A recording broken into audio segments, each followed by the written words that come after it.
the way we're working isn't working, and we all know the reasons why. People are overwhelmed, stressed, disengaged, burned out, maxed, and it isn't just the employee population. If you look at statistics, I think it's 72% of leaders today identify with being burned out and exhausted. 1 out of 3 people report consistently struggling with mental health issues. And so all of that affects somebody's ability to contribute and perform. We're entering a period of time where there's increased amounts of volatility, disruption, uncertainty, and I think that permeates into an anxiety and feeling. And a lot of it actually is directed to this shift in how work gets done and what it means to be part of an organization and part of a team. And the way technology is accelerating, it's becoming increasingly clear that it's going to have a significant impact on how work gets done and how organizations build teams and create value.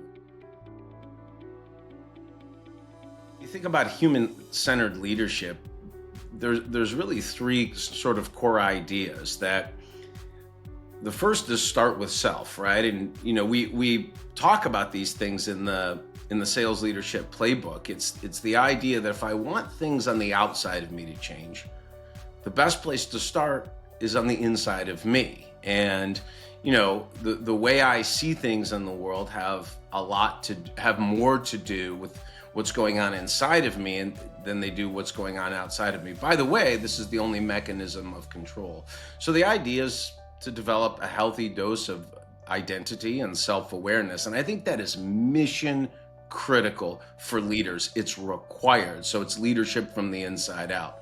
And then I think when we have that and we hold that and recognize that a leader's responsibility is to be clarity, confidence, and conviction in a period of uncertainty, then I think we're in a better place to ultimately connect in service and support our team and build a business that provides value to customers and grows.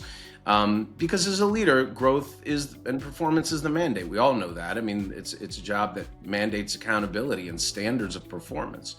But then the third piece is the momentum with harmony idea, which is the idea that we want to grow in harmony with our team, with our people, and also within ourselves, with our lives. Success without fulfillment to me is failure. So if we have 3/4 of revenue growth, but everybody's burned out, stressed, miserable, and has mental health challenges, that's not success at all. And so I think to create sustainable growth and performance, that third idea is really important. There's really 5 steps to this process. The underpinning of the steps are questions. So you're using introspection and self-inquiry to guide through these 5 steps. So step number 1, you want to establish your contribution. And I think what I mean by that is it's important to come into understanding and awareness about the achievement that you want to deliver, and that's most important around your work. An example from life might be, make sure your children are happy, well-balanced, and contributing members of society. That's like a contribution you'd make. So an example from your work might be to coach people so they are better at what they do because of your investment and involvement. So you're looking at the contribution you make to people and ultimately to the success of the enterprise. Number 2, I call it define your cause. Know where you are most dedicated and devoted. So think about where you bring value. And you do this by just answering questions. What am I most committed to? What makes me feel most alive? What do I care about? Number 3 would be gaining clarity on your beliefs. I have a values section on my website. They're my values, and I got to that value structure by just going through a list of a whole bunch of values and determining like 5 or 7 that were most critical to me. That really I thought, okay, that's what I'm aspiring to be. That's what I hold dear. These ideas are sacred to me. And then I actually took the ideas and I wrote them into statements that were more reflective of who I am and who I want to be. So clarity on what you believe. Number 4 would be declare your legacy. I believe we don't have to leave a legacy. We can begin leading one right now by getting crystal clear on the impact that we want to have on others. This helps us understand the essence of our existence so that we can take steps to move toward achievement and impact. Everybody probably could point to a leader, a mentor, a coach, somebody in our life that poured into us. Like, I still talk about my best boss. I've written about him on the blog, John, and the things that he did for me and why he was my best boss and how our relationship still exists today, 15 years since the time that we've worked together. But I think bringing that into awareness, how do you want to be remembered by the people that you work with? Who are you going to be when you show up? What kind of contribution do you have? What kind of relationships do you forge? I think getting clarity around that now will help us actually lead in a way that's in alignment.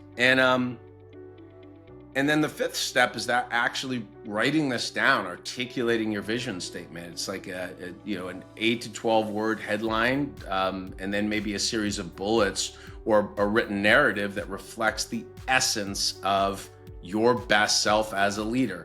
And this whole frame really is supported by this idea that leadership isn't a job, it's a responsibility. And it's an opportunity to contribute to the success of others. It's not about us.